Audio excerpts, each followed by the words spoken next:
Whoa. Hello, Goliath. With your bright red monocle. That's crazy. You almost look like some kind of villain. Or one of those cyborgs. Come with me if you want to live. Yuki is here. Hi, Yuki. Following the same quest line that we are, just a little bit behind. Or maybe a little bit ahead. Actually, I would assume a little bit ahead. Yes, this will be far more comfortable than interrogating you on the side of the road. You needn't be so nervous around Venat. Those white robes mark her as one of the fair and impartial... Oh! As one of fair and impartial reasoning. Aside from the emissary, Elidibus, such garb is worn only by those who have stepped down from public office to serve as advisors.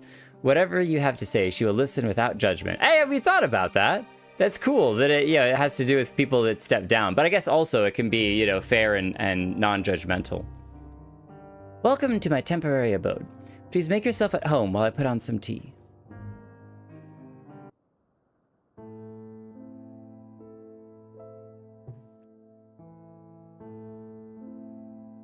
Where's Karinika? She was just sitting in that chair.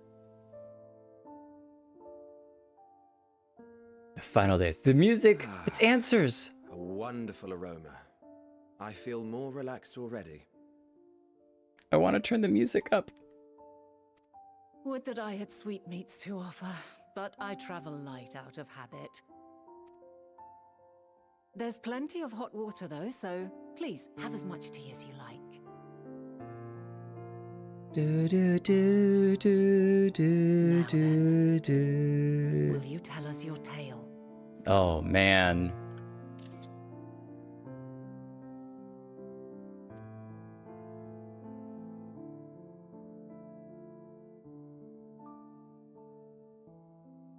Is it going to do flashbacks for the whole tale? We got a lot to tell. Like, where do we even start? Oh, sweet. We actually get to actually participate in this. In the future I came from, a calamity called the final days has befallen the world. The world has been sundered, broken into shards. Mankind is being forced to flee the star. All of these are good. I'm going to say the world has been sundered, broken into shards. There's a lot more to tell.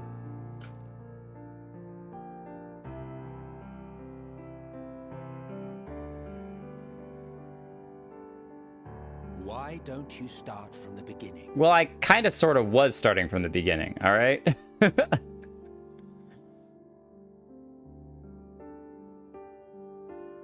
I guess we didn't really explain why it was sundered.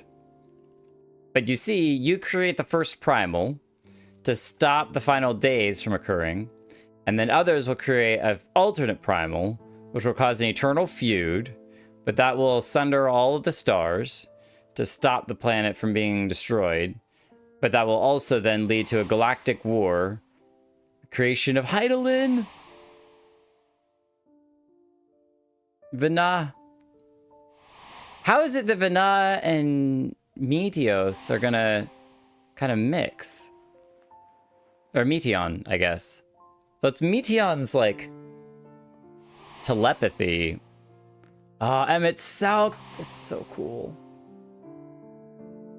Philadeus, his best friend. Zodiarch, the planet. There's all those flashes I was talking about. It would take us hours to get through all of that. How on earth do you summarize so much in so little time? Preposterous. Utterly preposterous. While not the words I would have chosen, I too have my doubts. Much of it borders on the incredulous.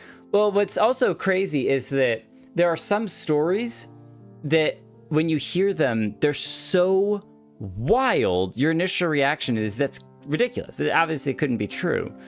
But if you pause to think about it, the invention of such a wild story would be so hard. And I don't think it's fair to go into details of it, but I actually had this happen just this week. A coworker shared a story about a situation that he had on Discord that was so wild. It was so ridiculous. And I was like, this is something that I would never have been able to create or invent myself. Like to make this up would be ridiculous.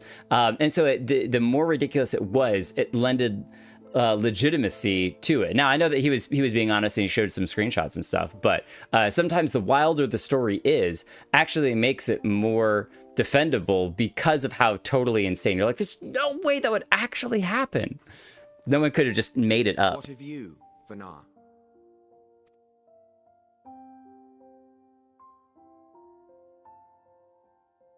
Not knowing the precise details of the first final days, it is difficult to determine the veracity of the tale. Supposing it is all true, I must ask myself why I would do what I did. See, doesn't her eyes kind of look like Louis Sua's spell, with the 12? Maybe it's just because it's blue and geometric. I feel I had no recourse but to oppose the 14 and create this Hydaelyn. Circumstances change, of course, but it would not have been an easy decision regardless. No, there must have been a reason. One compelling enough to force me to take such drastic measures. Then there is the Elpis flower, which I said would serve as a guide. Oh, we shared that too. That it's of import to your mission is plain. But your presence here leads me to believe that this place also holds significance. That's what Elidibus said. What could it be? What are we meant to accomplish? Might it not be simply thus? In the future whence he came, the final days could not be averted. Mankind has no choice but to flee the star. By alerting us to that eventuality, perhaps you wish to pave the way for other futures. Not that simple. Theoretically speaking, it is a possibility. Yet if that were my primary objective, I see no reason to guide our friend to Elpis specifically. The capital and Amarot, or even my own home would be more logical destinations. Oh, because he's talking to her about why she's doing these sorts of things. That she herself in the future is like, well, everyone's going to have to escape this planet, but I can stop other catastrophes from happening by sending someone back in time to tell myself about the future.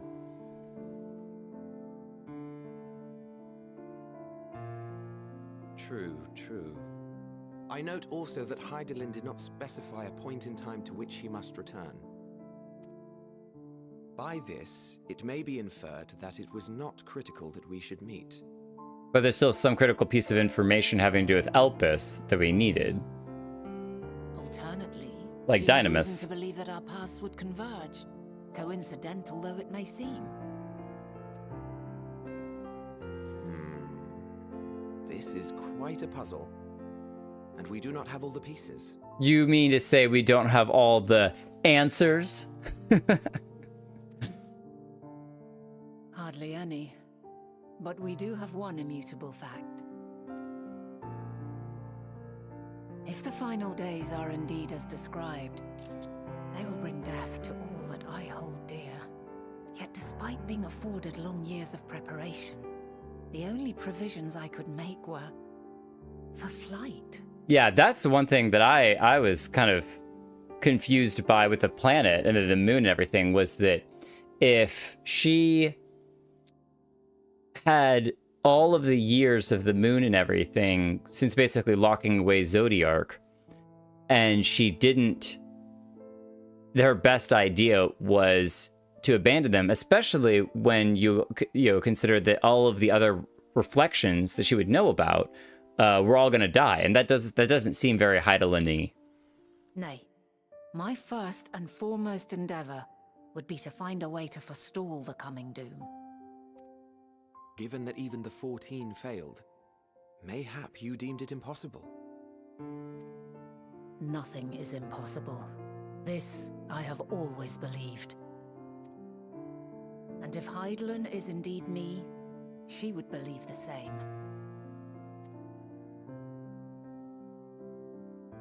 Listen to yourself.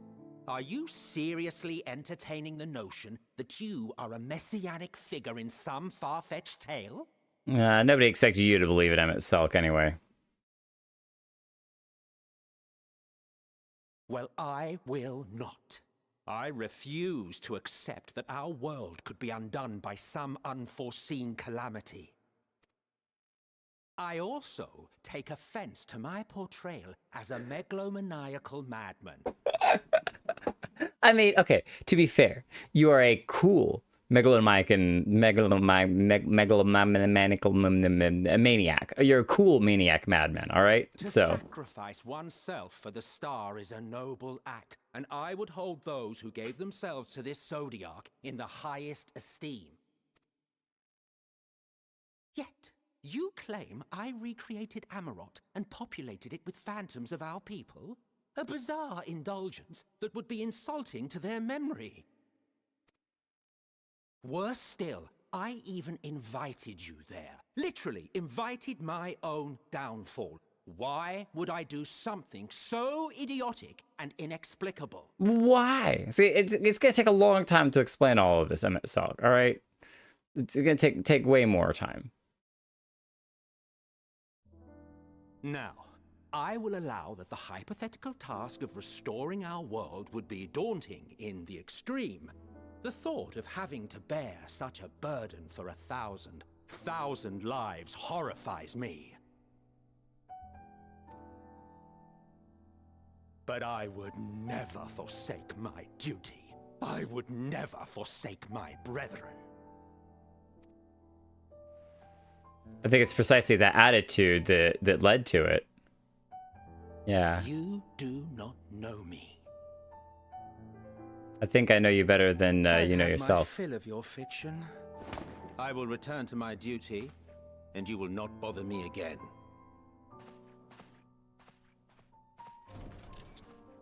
Emmett Selk, wait!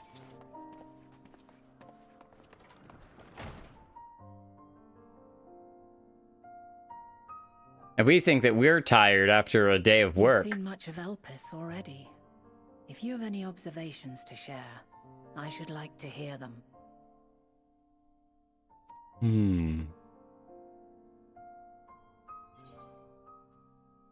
Dynamis is key to all of this. Hermes and Meteon are somehow involved. I'm still trying to make sense of it all. I think Dynamis is key to all of this is pretty accurate because we know that it's what is causing a lot of the final days in our current timeline, and we can connect to it with our thin ether, and that's Meteon is definitely and Hermes are definitely involved too. But I think Dynamis is a very big key to all of this. Ah yes, the energy distinct from ether. Though not my field, I have a basic understanding of Dynamis. And you say Hermes researched the phenomenon in the course of creating Meteon? Yes, I believe this warrants further investigation. With that settled, it is time for action. Triple triad Missing time. pieces of the Oh, puzzle wait. are here, I'm certain of it. And when you find them, the picture my future self has painted will be complete, and you will have your answer. Your answer! Now suffice I it to doubt it. say, I will aid you in your quest. I think there's still some really big pieces that we're going to be missing by the time we get done here, but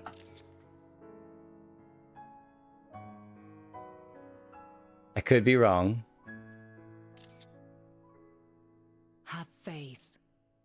If Emmett Selk is the man Azum described to me, we've not seen the last of him.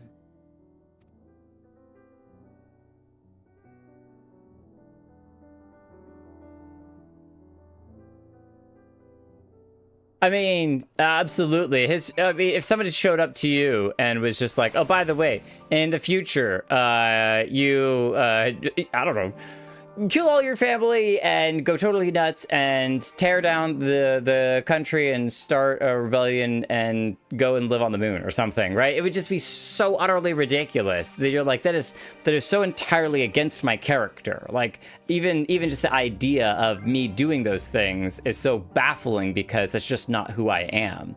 But circumstances change who we are, and that kind of changes everything. Changes everything.